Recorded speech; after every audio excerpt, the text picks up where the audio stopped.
मेरठ थप्पड़ कांड। नमस्कार, मैं अर्चना और आप देख रहे हैं हंगामा टाइम्स।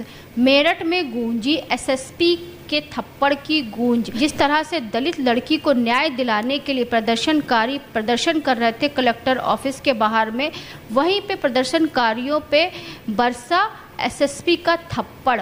जहां थप्पड़ बरसाने के बाद एसएसपी ने सभी को गाड़ी में भरा और भरने के बाद में गाड़ी के अंदर भी थप्पड़ों की बरसात हुई। जिस तरह से लगातार एसएसपी अविनाश पांडे का ये वीडियो लगातार वायरल हो रहा है और सभी दलित समाज एक हो गया है कि एसएसपी को निलंबित किया जाए और साथ में दलित लड़की ललिता को न्याय मिले। तो हमारे साथ में आदर्श समाज पार्टी के राष्ट्रीय अध्यक्ष चंद्रपाल जी हैं, जो कि 3 साल आईपीएस भी रह चुके हैं और 36 साल आईएएस की सेवा भी दे चुके हैं। तो उनसे हम बात करेंगे जिस तरह से मेरठ हत्याकांड को लेकर के एसएसपी ने सभी के ऊपर थप्पड़ों की बरसात करी है और थप्पड़ों की गूंज पूरे उत्तर प्रदेश में गूंज रही है। तो इस पर वो क्या कहेंगे? आखिर एसएसपी अविनाश पांडे को क्या आम जनता के ऊपर हाथ उठाना चाहिए? एक एसएसपी की क्या जिम्मेदारी होती है? तो आपका बहुत बहुत स्वागत चंद्रपाल जी। धन्यवाद। ये बड़ा गंभीर विषय है जिस पर चिंता हाईएस्ट लेवल पर की जाना चाहिए, क्योंकि एक तो दुर्भाग्यपूर्ण ये घटना हुई कि लड़की ललिता का मर्डर कर दिया गया। अब वो कैसे मर्डर हुआ वो तो जांच बताएगी, मगर इसके ऊपर जो एजिटेशन होना स्वाभाविक था। और दलितों के ऊपर तो इस तरह के अत्याचार लड़कियों के साथ बहुत ज़्यादा हो रहे हैं, मैंने देखा है इतने महीनों में। तो अब उस गुस्सा तो आता ही है, और आता है इतना कि साहब ये तो अन्याय की पराकाष्ठा है कि दलित लड़की ग्रोन अप हो रही है, स्कूल जा रही है या घर पे बैठी है तो उसके साथ ज्यादती हो जाती है। और फिर वो जनता के लिए एजिटेशन करने के अलावा, प्रोटेस्ट करने के अलावा कोई चारा नहीं रहता है, क्योंकि वो सभी दलित समाज के थे और दलित संगठन के कुछ लोग थे। वो लोग कलेक्ट्रेट पर अपना धरना प्रदर्शन कर रहे थे। एसएसपी साहब आते हैं, लोगों को थप्पड़ जड़ते हैं, फिर वैन में भरते हैं। वैन में भरने के बाद ही वैन के अंदर भी उनके ऊपर थप्पड़ों की बरसात करते हैं। तो क्या एक एसएसपी को शोभा देता है आम जनता के ऊपर हाथ उठाना? मेरा तो बड़ा निश्चित मत है कि एसएसपी डीएम जो हैं बहुत हाई लेवल के ऑफिसर्स होते हैं और ज़िला इन्हीं लोगों के ऊपर आधारित रहता है कि कानून व्यवस्था ठीक बनी रहे। अच्छे ऑफिसर्स का तो ये होता है कि वो फ़ौरन ही जनता के बीच में पहुंच जाएं और अपने अगर संपर्क अच्छे हैं जनता के लोगों से पहले से तो शांति हो जाएगा, कोई प्रॉब्लम नहीं होगी, एजिटेशन नहीं उस तरह का ज़्यादा नहीं बढ़ेगा। मगर होता यह है कि लास्ट मोमेंट तक तो कोई बातचीत करने के लिए तैयार नहीं होता, और स्पेशली दलित के साथ अगर अन्याय अत्याचार हो गया तो फिर तो और भी नहीं करेंगे, क्योंकि वो समझते हैं कि उनको कोई क्या करेगा। ज़्यादातर लड़के जो हैं यंग नवयुवक हैं वो जो गुस्से में रहते ही हैं तो एजिटेशन हो जाएगा, और एजिटेशन हो जाएगा तो मार पीट के भगा दिया जाएगा। तो ये भावना होने की वजह से एसएसपी और डीएम और मजिस्ट्रेट जो भी है मौके पे उनका ड्यूटी वो फेल हो जाते हैं, और फिर अंततः लाठी चार्ज करना पड़ता है, मुक्का मारना पड़ता है, थप्पड़ मारने पड़ते हैं, जैसा इस कांड में हुआ है। ये जनरली ऐसे ही यही प्रक्रिया होती है। तो मेरा तो साफ मत है कि ये जो इतना बड़ा कांड हो गया उसको फ़ौरन ही ख़त्म करने के लिए एसपी डीएम को मौके पर जाके उन लोगों से परसुएट करने की बात करनी चाहिए, न कि प्यार मोहब्बत से बात करनी चाहिए, न कि थप्पड़ मार करके उसको घसीट के ले जाने की बात करने के। तो आप भी जो है एक आईपीएस ऑफिसर रह चुके हैं, तो एक आईपीएस ऑफिसर की क्या जिम्मेदारी होती है? आपने क्या अपने कार्यकाल में कभी ऐसे किसी को थप्पड़ों की बरसात करी? आपने बड़ी बात मेरी त्याग दी, मुझे लेके आगे विचार करना पड़ेगा। इसीलिए एसएसपी और कोई भी सीनियर ऑफिसर हो वो बिना मजिस्ट्रेट के उपस्थित होने हुए, बिना उसके ऑर्डर के पहली बात तो लाठीचार्ज नहीं कर सकता और कोई वायलेंस यूज नहीं कर सकता। एजिटेशन हो रहा है, शांतिपूर्वक ढंग से हो रहा है, जब तक कि एजिटेशन बहुत सीरियस ना हो जाए, जब तक कि वायलेंस अपने हाथ में नहीं लेने लगें, आग वाग लगाने की शुरुआत कर दें, तो वो उससे पहले नहीं हो सकता। और डीएम का तो कंट्रोलिंग और पूरा डिस्ट्रिक्ट को कंट्रोल करते हैं, वो एक पत्ता नहीं हिल सकता, जबकि डीएम जो है हम रहे हैं। गाजियाबाद कलेक्टर ये लोग जो भी एसएसपी हैं जिन्होंने मारपीट की है वो जाके गाजियाबाद पूछ लें, वो जाके संभल पूछ लें, जहाँ पर हमने कंट्रोल किया है। और अकेले बिना किसी के, गाजियाबाद में भी, नोएडा में भी जब इंदिरा गांधी जी का मर्डर हुआ था उस समय एसएसपी और डीएम के रूप में हम जाते थे और पता लगा कि हमने जैसे ही हम पहुँचे वो फ़ौरन कहते थे डीएम साहब आ गए, डीएम साहब आ गए। चुप शांत 20,000 की नोएडा में एक जगह आग लग रही थी घर में, कम्युनल राइट के ज़माने में, मगर कुछ नहीं होने दिया। एक आगे और सब लोग कर गए और सब गिरफ्तार होकर के, जो सरदार ने एक वो आग लगा दी थी उन लोगों को गिरफ्तार करके जेल भी भेज दिया। बाद में हमारे पास प्रेसिडेंट ऑफ इंडिया के सेक्रेटरी के वो आया कि साहब आपने जो उन लोगों को पकड़ के बंद कर दिया, सरदारों को। सरदार एजिटेट कर रहे थे क्योंकि उनके ऊपर जाति हो रही थी। हमने प्यार से उनसे मोहब्बत से काम किया। यहाँ तक कि एक लड़की थी, लड़का, लड़के शादीशुदा थे, नए नए, बिल्कुल मेरे रेलवे स्टेशन पे पैरों पे पड़ गए, सर बचा लीजिए। किसी तरह से हमने बचाया और अपने घर पे लाके अपनी मिसेस श्रीमती बिमला पाल के सुपुर्द किया और हम थाने में पहुंच गए और 5-6 दिन हमने खुद रखा। ये जिम्मेदारी सीनियर ऑफिसर्स की होती है। यानी कि सीनियर ऑफिस की जिम्मेदारी ये होती है कि जो गलत हो रहा है उसको सही करे और जो सही हो रहा है उसको आगे की ओर बढ़ाए।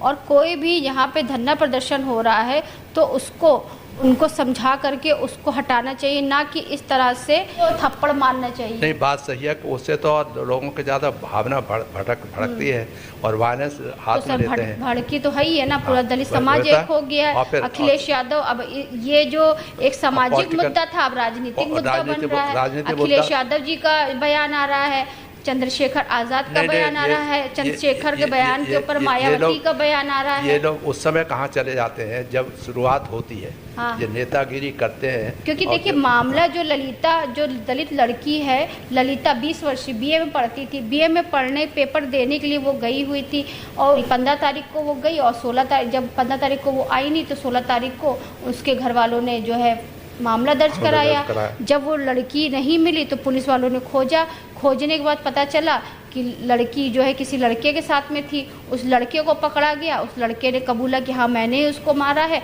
और जो उसने जहाँ पे बताया था वहीं पे पुलिस वालों को लाश मिली। उसमें तो एसएसपी और डीएम का ये रोल होता था कि उनके घर जाते लड़की के घर पे उसको कंपनसेशन वगैरह जैसा होता है। नहीं, हम आपको वही बता रहे, पूरा हम आपको पूरा इसका मामला बता रहे हैं कि लड़का पकड़ा गया, जो अंकुश नाम का एक लड़का था तो पकड़ा गया। पकड़ने जाने के बाद में वो जेल भी भेज दिया गया। लेकिन पीड़ित परिवार और पूरे दलित समाज की एक मांग है कि पीड़िता परिवार को न्याय मिले, फास्ट ट्रैक कानून में, फास्ट ट्रैक में इसको सज़ा मिले और साथ में परिवार के किसी एक सदस्य को सरकारी नौकरी मिले।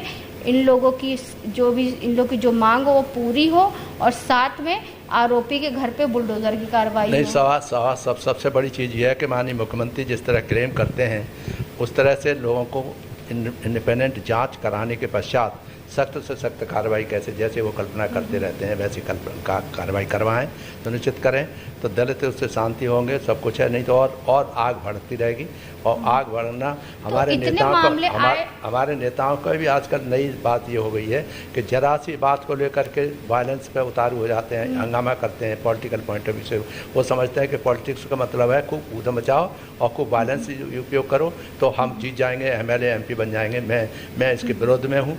मैं नहीं चाहता कि कहीं हमारे नवे लड़के जो हैं उनको पुलिस मारे और मजिस्ट्रेटों, क्योंकि शांतिपूर्वक ढंग से प्यार मोहब्बत से ही काम कराना, देश को चलाना है तो करना पड़ेगा। और दलित लोगों के खिलाफ जो मानसिकता रखी हुई है लोग और मारते पीटते करते हैं और ऐसी महिलाओं के साथ भी अन्य अत्याचार करते हैं, उनको भी सुधर जाना चाहिए कि अब वो ज़माना भूल जाए। आज के ज़माने में, जैसे आज का जो ज़माना चल रहा है, आज का जो समय चल रहा है, लोगों में कानून व्यवस्था का कोई डर नहीं है। किसी को मारना बहुत आसान हो गया है कि आप किसी की भी हत्या कर दो। 1 मिनट में कितनी सारी हत्याएं हो रही है उत्तर प्रदेश में, क्या पूरे देश में। जिस तरह से लगातार हत्या होती चली जा रही है। अभी हम लोगों ने 2 दिन पहले एक दलित समाज के ऊपर एक खबर करी थी, आपने उस पर टिप्पणी दिया था कि दलित समाज की एक बेटी की बारात जा रही थी तो कुछ लोगों ने रोका। फिर उसके पहले कानपुर में एक दलित बेटे के साथ में ऐसे हुआ, बाराबंकी में एक दलित बेटी जिसके साथ दुष्कर्म हुआ, लखनऊ में एक ऐसी लापता लाश मिली थी एक लड़की की। यानी कि लखनऊ से लेकर के मेरठ तक का यही हो रहा है। नहीं तो पूरे उत्तर प्रदेश की भी बात देखी जाए, आप कहीं न कहीं रोज़ाना ये घटना पढ़ते हैं, सुनते हैं और देखते हैं आजकल तो फेसबुक वगैरह पे। और हमारे नवयुवक बहुत एक्टिव हैं, मैं नवयुवकों को हमेशा समझाता रहता हूँ। मेरे पास भी बहुत से टेलीफोन आते रहते हैं, सर चलिए आप बाहर निकलिए, आप एजिटेट करिए। मैंने कि एजिटेशन करने वाली कला मेरे पास नहीं है, मैं शांत की रास्ता अपनाता हूं। और शांत की रास्ता अपनाने के लिए मैं बड़े लोगों को, जो जात के लोग हैं, उनसे अनुरोध करना चाहता हूं हाथ जोड़ के कि हमको न भड़काएं, अच्छी बात नहीं है। अगर ऐसी बात हो गई, सभी लोग अगर इसी रास्ते पर सोचने लगे कि हमें वायलेंस करना है, कुछ गड़बड़ हो गया, तो फिर देश चलाने वाला और प्रदेश चलाने का संभव नहीं है। जो गलत काम है तो उसके काम का कार्रवाई करें, मगर आप एक जात विशेष को ही परेशान करते रहते हैं जैसे आपने कहा, तो इससे महसूस होता है कि लोग जो है बिना वायलेंस के काम नहीं। तभी तो लड़के जो 90 को बढ़ के मौके पर आ रहे हैं और वो MP MLA बनेंगे, मंत्री बनेंगे। बताइए, जो क्रिमिनल्स हैं वो MP MLA बनेंगे, इसलिए धमकाएंगे, वो करेंगे। वो स्थिति नहीं आनी चाहिए, नहीं तो क्योंकि देश कोई भी मुद्दा हो जिसको लेकर के कानून व्यवस्था ठीक होनी चाहिए, लेकिन कानून व्यवस्था जो ठीक नहीं होती, व्यवस्था में अव्यवस्था हर जगह दिखती है। कहीं कहीं पे पुलिस जो है अपनी सूझबूझ से बहुत अच्छा काम कर लेती है और कहीं कहीं पे पुलिस का इस तरह से जो है नहीं, वो डिपेंड करता है कि उसके जो ऑफिसर है। आप ये बताइए, जो IPS है अविनाश पांडे, SSP अविनाश पांडे ने जो ये किया, क्या वो ठीक किया? नहीं, उसने ठीक कहा किया, उसने तो कानून के और अपनी ड्यूटी के विरुद्ध काम किया। हाँ, कानून के रक्षक ही कानून के भक्षक बन जाएंगे और कानून अपने हाथ में लेंगे। मगर फिर विश्वास जहाँ पे वो दूसरों को बताते कानून अपने हाथ में ना लो, तो उन्होंने अपने कानून को ही हाथ में ले लिया। बिल्कुल, यही तो कह रहा हूँ कि इस तरह से जो भावना है, जातिगत भावना दिमाग में रहती है, हर डिसीजन ये लोग इस तरह का लेते हैं कि जातिगत घमंड हमारा क्या करे। आजकल के ज़माने में ये हो रहा है कि दलित हैं तो मारो, दलित हैं तो साथ अत्याचार करो, कोई पूछने वाला नहीं है। क्योंकि नेता हैं वो अपने समझते हमें क्या लेना देना, इससे क्या होना है। हम ही हैं जैसे हम नहीं जा सकते कहीं। कारण है कि जहाँ एजिटेशन हो रहा है, बहुत बड़ा एजिटेशन हो रहा है, वहाँ पे सबका साथ सबका विकास, सबका साथ विकास कैसे हो पा रहा है? हम कह रहे हैं ये से तो नहीं होगा। हम प्राइम मिनिस्टर को भी बहस करते रहे हैं कि सबका साथ सब विकास के साथ साथ भागीदारी भी तो दीजिए, हर चीज़ में भागीदारी होनी चाहिए। अब वो तो बेचारे पिटते रहते हैं और वो मारते रहते हैं, तो क्या करें? गरीब लोग हैं, मरते रहते हैं, पिटते रहते हैं। तो हम कहते हैं इतने लोगों को कैसे होगा? तो इसलिए हम तो माननीय प्रधानमंत्री, माननीय मुख्यमंत्री से कहना चाहते हैं, जो हितैषी बनते हैं, कि आप कम से कम ये तो करिए, जो ऑफिसर्स इस तरह का बिहेव करें उनको कुछ न कुछ विभागीय कार्रवाई करते हुए, जांच कराते हुए उनको साथ सही रास्ते पर लाइए। तो जिस तरह से ललिता के परिवार ने, जो उत्तर प्रदेश के CM हैं योगी आदित्यनाथ, तो उनसे मांग करी है फास्ट ट्रैक में केस चलने की, पीड़िता के परिवार की आर्थिक सहायता करने की, साथ में जो आरोपी है उसके घर पे बुलडोजर की कार्रवाई के लिए और एक सदस्य को सरकारी नौकरी मिले। तो इस मांग के पक्ष में हैं आप या नहीं, तो पक्ष में क्या बोलना, साफ है। क्योंकि जो ये सब मामले तो होते ही रहेंगे, मगर पक्ष में क्या, उसके घर की परिस्थिति क्या होगी और उसे कंसोल करना है थोड़ा बहुत, तो उसे कंसोल करिए। उसको नौकरी, भाई वगैरह होगा कोई, तो उसको मरहम लगाते हुए कुछ नौकरी वगैरह दे दी जाए। क्योंकि नौकरियां आजकल हमारी प्रदेश सरकार बहुत दे रही है, तो उन नौकरियों में से कुछ नौकरी एक दो उसके घर वालों को दिया जाए। अन्यथा वो बुलडोजर की बात जो है, बुलडोजर जब चलेगा तो इतना सब होते हुए भी होता रहता है। तो माननीय मुख्यमंत्री के बुलडोजर वाली बात तो प्रभावी नहीं हो पाई। बदमाशों के खिलाफ करते हैं आप तो ठीक है, मगर इस तरह के मामले में अगर बुलडोजर चलने लगेंगे तो सारे SP DM वगैरह जितने भी हैं उनके खिलाफ, उनके घरों पर भी बुलडोजर चलेगा। तो ये तो ठीक नहीं है। बुलडोजर की मांग करने तो एक आसान बात है, बुलडोजर कोई सॉल्यूशन नहीं है। वो तो अन्यायपूर्ण बात भी हो जाती है, कभी कभी बिना बात के ही छोटी बातों पे भी बुलडोजर चल जाता है, तो वो भी ठीक नहीं है। क्योंकि कानून व्यवस्था हमारे देश की इतनी लचीली है कि एक आरोपी है साबित करने में 25 साल 50 साल निकल जाते हैं। वही तो मैं बता रहा हूँ कि जो हमारे पुलिस के हत्या करने के बाद लोगों को जमानत मिल जाती है। देखिए, IPS और IAS की ट्रेनिंग में ही ये सब बताया जाता है कि दया, करुणा, प्रेम, मैत्री के आधार पे अपने प्रशासन को चलाओ। जो अधिकारी, बड़े बड़े अधिकारी हैं, वो जनता के बीच में जाके या रोज़ाना के वो जो मिलने की बात है, समस्या मिलने की भी बात होती है कि वो मिलते नहीं हैं। बड़े बड़े लोग मिलते हैं तो कार्रवाई करते नहीं है, काम नहीं करते। वो डिसीजन नहीं लेते क्विकली, और इसलिए हम कभी कभी चैलेंज करते हैं कि हाँ, हम जैसे आदमी को देखो अकेले पढ़ के सब जगह जहाँ भी डिसिप्लिन लॉ एंड ऑर्डर होता था, सिटी मजिस्ट्रेट बरेली थे, तो बात आई थी कि किसी भी हालत में 74-75 में किसी भी हालत में नकल नहीं होने देंगे, और नकल नहीं होने दी, बिल्कुल नहीं होने दी। तो पूरा सेशन ही, पूरी साल का सेशन ही नो सेशन डिक्लेयर कर दिया गया। दूसरी तरह से आप जहाँ सिटी मजिस्ट्रेट रहे, एडीएम, फिर एडीएम रहे, एडीएम ही मुरादाबाद, तो मुरादाबाद में भी हमने संभल राइट जब हुआ था तो वहाँ मर्डर्स होते थे हमेशा। मेरे ज़माने में मैं वहाँ पर एडीएम ई था, और हमारा एक कैबिनेट सेक्रेटरी बना बाद में, अजीत सेठ, वो जो है वो कैबिनेट सेक्रेटरी बन गया बाद में, वो हमारे साथ अंडर ट्रेनिंग था, और 2 और पीसीएस ऑफिसर थे। हम 3-4 लोगों ने ही पूरे संभल राइट को कंट्रोल किया था। जा के सबसे कहा कि हमें हथियार वापस दे दो अपने घर से। सब ने निकाल के कि एडीएम साहब आए, हथियार दे दो, सब हथियार सरेंडर कर के दे देते थे। आश्चर्य होता था। 5 दिन संभल में कम्युनिटी राइट होता हुआ, वहीं पर हम रहे 4-5 ऑफिसर्स, एंड हर हालत में सुनिश्चित किया कि कोई बाद में भड़काव नहीं होनी चाहिए। अभी जो कम्युनिटी राइट हुआ संभल में, तो मुझे पुराने याद आ रही थी 76 की, कि हम लोगों ने कितने बहादुरी से काम किया था। ऐसा क्यों नहीं हो सकता? हर आदमी कर सकता है, हर ऑफिसर कर सकता है, मगर वही है, द्वेष भावना नहीं होनी चाहिए कि ये मुसलमान का घर है, कि मुसलमान का मस्जिद है, कि फलाना हिंदुओं के वो है, ऐसे हिंदू लड़का है या मुसलमान लड़के, ये सब होने से ही सारा वातावरण दूषित हो रहा है। तो उत्तर प्रदेश के जो सीएम है योगी आदित्यनाथ जी, तो उनसे क्या अपील करना चाहेंगे? लगातार जो दलितों पे अत्याचार हो रहा है, मैं उनसे रिक्वेस्ट यही करता रहता हूँ, हाथ जोड़ते हुए, और प्राइम मिनिस्टर साहब से भी कहा है, पहले भी कहा था मैंने सर, उन्होंने कहा हमारे साथ आ जाओ, तो हमने साफ कह दिया, मैंने सर आ क्या जाए, करना होता है जो, तो वो तो करते नहीं है लोग। हमें सबके साथ, सबका विकास के साथ भागीदारी क्यों नहीं जोड़ी जा सकती? भागीदारी के बिना लोग कैसे सेटिस्फाई होंगे? तो ऐसे ही हम उनसे रिक्वेस्ट यही करेंगे कि ध्यान रहे कि हर हालत में जो वंचित समाज के लोग हैं, जिनमें जागृति पैदा हुई है बाबा साहब डॉक्टर अम्बेडकर के शिक्षित होने की वजह से, तो उसको सुधारना है, समय सही रास्ते पर रखना है।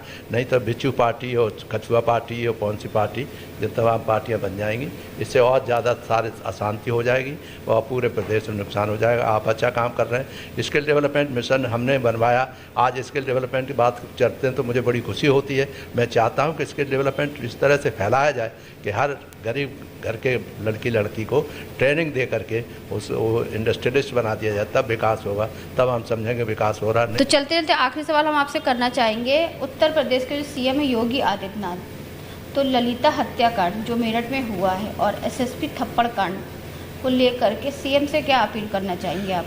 हम चाहेंगे कि इसकी निष्पक्ष जांच होनी चाहिए। बहुत हाई लेवल के ऑफिसर्स हैं, जो डायरेक्टर जनरल पुलिस हैं, वो हमारे अच्छे जान पहचाने हैं, वो न्यायप्रिय आदमी हैं। वो जांच कराएं एसएसपी के खिलाफ, या होम सेक्रेटरी हैं उत्तर प्रदेश में, चीफ सेक्रेटरी हैं। इस तरह की घटनाएं ही बढ़ते बढ़ते एक जातीय संघर्ष में बदल जाती हैं। इसीलिए फौरन ही it should be nipped in the bud. परिवार ने जो मांग करी है, परिवार ने जो मांग करी है, परिवार की मांग में जो मांग होती है, वो उसको मकान की बात है, कुछ कंपनसेशन मिलता रहता है, कंपनसेशन देना चाहिए, जिससे उसके घर वालों को सांत्वना हो। वैसे उससे कोई फास्ट ट्रैक में कानून करने, फास्ट ट्रैक कानून तो होना ही चाहिए, जिससे जल्दी से जल्दी ऐसे जो मामले हैं वो जल्दी से जल्दी डिस्पोजल हो जाए, और 1-2-3 महीने में, जिससे कि आके उनकी हिम्मत बढ़ जाए और हिम्मत बनी रहे। तो ये थे हमारे साथ में आदर्श समाज पार्टी के राष्ट्रीय चंद्रपाल जी, जिनसे हम बात करने आए थे। मेरठ एसएसपी थप्पड़ कांड को लेकर के बात करने आए थे, जहां पे मेरठ में दलित लड़की ललिता की हत्या के बाद में जो दलित समाज के जो लोग धरना प्रदर्शन कर रहे थे, वहां पे बैठ करके अपनी मांगों को लेकर के उनके ऊपर थप्पड़ बरसाए लगते हैं। तो कानून के जो रक्षक होते हैं, तो कब कानून तोड़ने के पे आदी हो जाते हैं और कानून के रक्षक कब कानून के भक्षक बन जाते हैं, पता नहीं चलता है।